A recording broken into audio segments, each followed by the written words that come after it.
calm, thoughtful tone with minimalist visuals. Have you ever shared something personal online and immediately regretted it? Or maybe you've watched someone overshare their entire life story to a complete stranger and thought, why are they telling them all this? In our hyper-connected world where sharing everything has become the norm, the ancient Stoics offer us a radical alternative: strategic silence. Today we're exploring why the Stoics believe that constantly exposing yourself, your thoughts, emotions, and personal life is not just unnecessary, but potentially harmful to your well-being and reputation. I'm your name, and this is Virtue in Action. Let's dive in. Main content section 1. The social media paradox. Show clips of people oversharing on social media. We live in the age of exposure. With just a few taps, we can broadcast our thoughts, feelings, and experiences to thousands, even millions of people. But have you noticed something? The more people share online, the less authentic these shares often become. What started as genuine connection has evolved into carefully curated performance.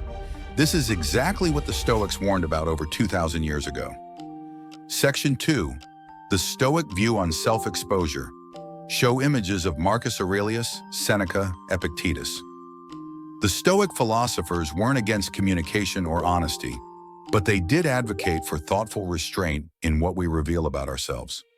As Epictetus said, be silent for the most part, or say only what is necessary and in few words. Why?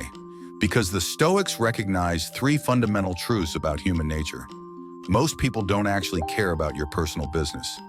Sharing too much dilutes the impact of what actually matters.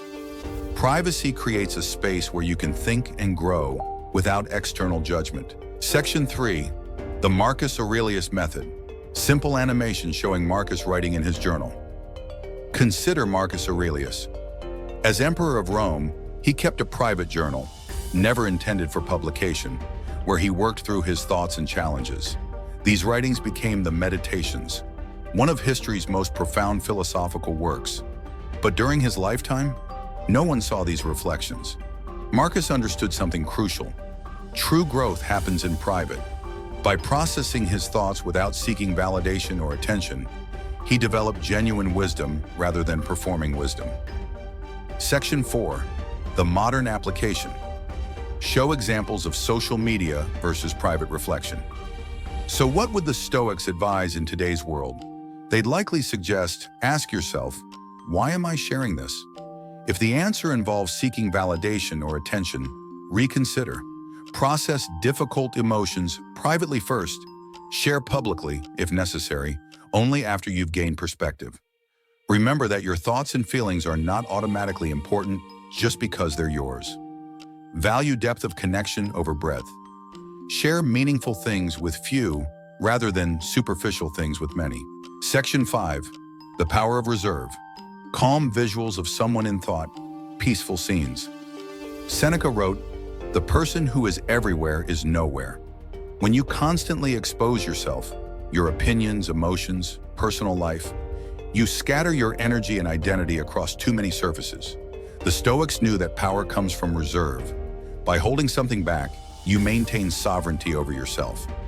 Think of it like this. The people who talk the most about their success are rarely the most successful. The people who constantly describe their happiness are rarely the most content. True confidence doesn't need constant expression. Conclusion. Return to calm, minimalist style. The Stoics weren't suggesting that we become secretive or dishonest. They were advocating for intentionality. In a world screaming for your constant self-exposure, consider the radical act of selective silence, of processing privately before sharing publicly, of valuing depth over performative breadth. As Marcus Aurelius wrote, dig within. Within is the wellspring of good, and it is always ready to bubble up if you just dig. Maybe the best parts of you aren't meant to be exposed to everyone. Maybe they're meant to be cultivated quietly, shared selectively, and allowed to grow in the fertile soil of privacy. What do you think? Has oversharing ever backfired for you? Let me know in the comments.